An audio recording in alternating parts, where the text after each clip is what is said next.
Nuk ka Europë të bashkuar pa Ballkanin Perëndimor. Ky ishte mesazhi i fortë që përcolli komisionerja e zgjerimit Marta Kos në samitin e 6 vendeve të Ballkanit Perëndimor, që po zhvillon punimet në shkup të Maqedonisë së Veriut. Zonja Kos vlerësoi rrugtimin e Shqipërisë drejt integrimit evropian dhe theksoi se mezi pret të festojë së bashku me kryeministrin Edi Rama çeljen e grup kapitujve të fundit të integrimit gjatë presidencës së Danimarkës.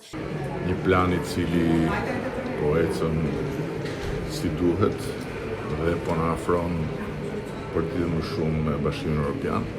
Ne jemi shumë krenar sepse kemi praktikisht përmbushur deri tani të gjitha pikat për zbatim dhe vazhdojmë me pikat e tjera sipas kalendarit, kur nuk kemi qenë më afër realizimit të një aspirate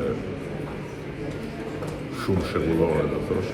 Ndërkaq ajo la porosi të posaçme për kryeministrin e Kosovës Albin Kurti, duke ftuar atë dhe vendin e tij të gjejë zgjidhje për zgjedhjen e drejtuesve të institucioneve kushtetuese. Ndërkaq ajo kritikoi rrugtimin e Bosnjë-Hercegovinës, ndërsa pret gjithashtu që shumë shpejt edhe Mali i Zi t'i bashkohet antarësimit në Bashkimin Evropian. Për Radio Televizionin Shqiptar nga Shkupi, Maqedonia e Veriut, Denada Shkodrani.